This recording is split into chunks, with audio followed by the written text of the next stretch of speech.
Halo sobat semua, selamat datang kembali di channel novel kita. Sebelum kita lanjutkan ceritanya ini, ayo jangan lupa subscribe, like, komen, share, dan nyalakan lonceng notifikasinya agar mendapatkan notifikasi video terbaru ketika Mimin upload videonya.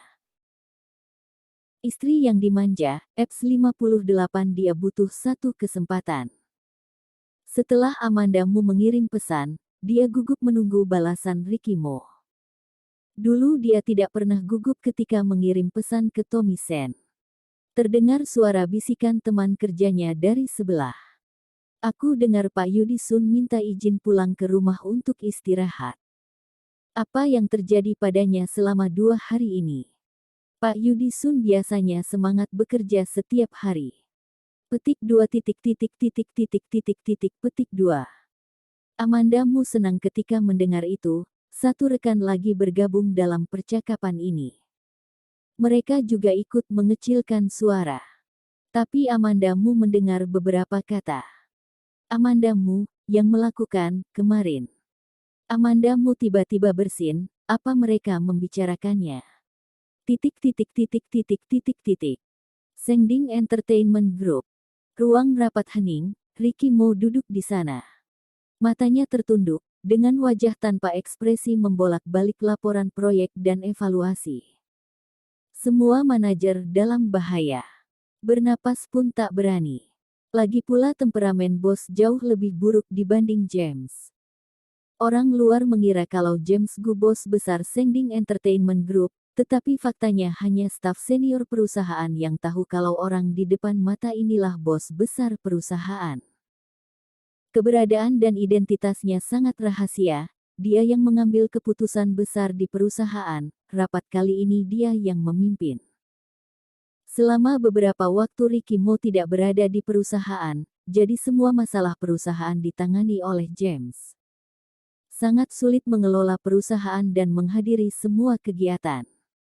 Amandamu bekerja di perusahaan keluargamu, membuat Ricky Mo mempunyai waktu menangani urusan di perusahaan.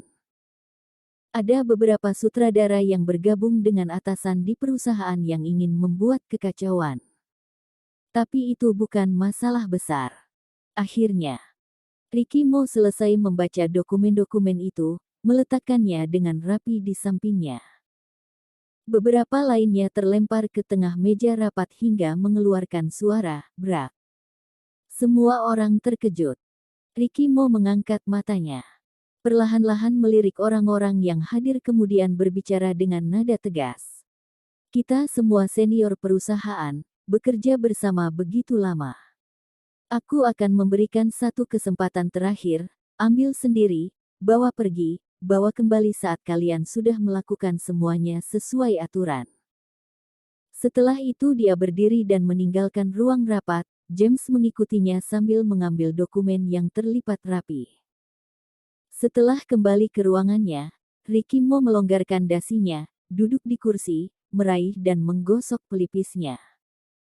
James mengikutinya masuk, meletakkan dokumen yang ada di tangannya, mengerutkan kening dan berkata, apakah orang-orang itu bisa membawa kembali dan mengerjakan semuanya dengan baik?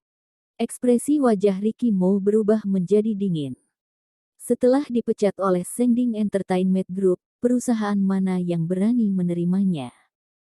Nada bicaranya terdengar sombong, tetapi James tahu kalau sombong memang modal yang dimilikinya. Meskipun menurut James Gu, Ricky Mo pemarah dan sombong, tetapi dia juga baik hati.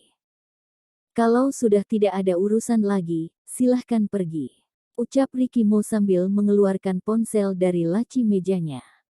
Menekan tombol daya kemudian layar menyala, ada notifikasi pesan yang belum dibaca.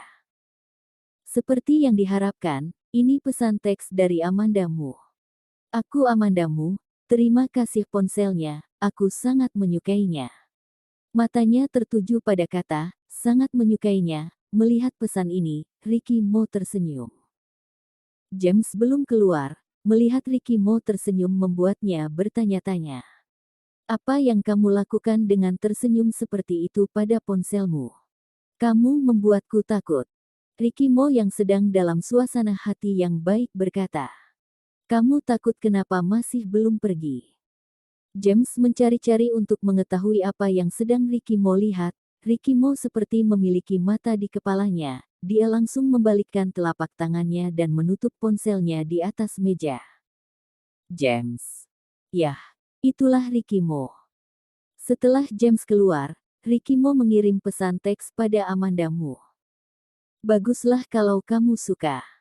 Bukannya, Ricky Mo tidak ingin bertemu Amanda Mu. Sepertinya tidak sesuai dengan gaya Ricky Mo. Donnie yang membelinya. Terlalu disengaja. Terakhir, Ricky Mo hanya membalas. Meletakkan ponsel. Kemudian dia bersandar di kursi. Ada kegelisahan di sorot matanya yang hitam seperti tinta. James keluar masuk ruangan Ricky Mo. Ricky Mo, ini IP besar yang diinvestasikan oleh perusahaan baru-baru ini. Aku akan meletakkannya di sini, kamu bisa melihatnya nanti. Tunggu. James meletakkan barang-barang itu dan hendak keluar, tapi kemudian dia dipanggil oleh Ricky Mo. Ada apa lagi? Ricky Mo batuk, mengulurkan tangan kemudian mengetuk meja beberapa kali, lalu berkata tanpa ekspresi. Apa menurutmu aku harus memberitahu Amanda Mu kalau aku Ricky Mo? Setelah mengatakannya, dia menambahkan dengan nada dingin. Kalau kamu berani tertawa, aku akan membuat artis kecilmu tidak mendapat tawaran main film. Meskipun James tahu kalau Ricky Mo hanya mengancamnya, tapi James harus terpaksa tersenyum. James tersenyum, tersipu, dan berkata dengan serius. Iya, sebaiknya kamu harus segera memberitahunya. Tentu saja Ricky Mo tahu kalau James ini sedang menggoda dia. Ricky Mo mengambil dokumen dan melemparkannya pada James. Keluar kamu dari sini. Iya, aku keluar hahaha. James tidak bisa menahan tawa, dia tertawa sangat puas.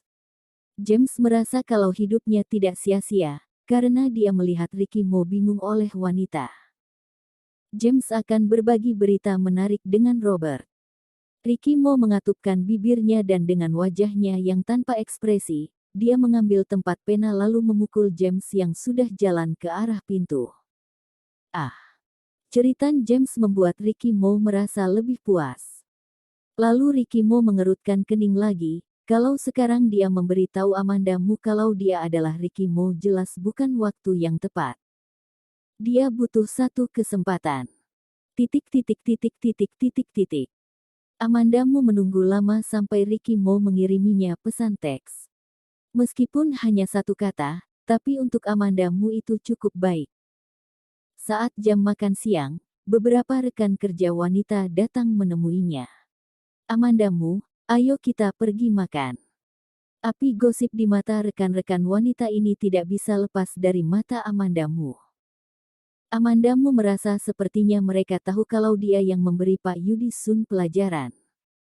Amanda Mu tidak tahu berapa lama dia bisa tinggal di perusahaan keluarga Mu. Amanda Mu mengangguk sambil tersenyum. Oke. Tidak peduli meskipun semuanya perempuan, tapi senyuman Amanda Mu terlihat bersinar, membuat beberapa rekan kerja wanita terpana melihatnya. Tidak banyak restoran di dekat perusahaan. Saat mereka baru saja menemukan restoran, secara kebetulan mereka bertemu ayah dan anak perempuannya, Siska Mu. Mereka semua atasan, rekan kerja wanita pergi menyapa. Pak Komisaris Utama, Bu Siska Mu. Siska Mu adalah manajer departemen proyek, tentu saja dia tidak memiliki kemampuan itu, orang-orang yang ahli di bidang itu semua berada di bawah kendali Siska Mu. Amanda Mu juga ikut menghampiri dan menyapa. Pak, Kakak. Bersambung.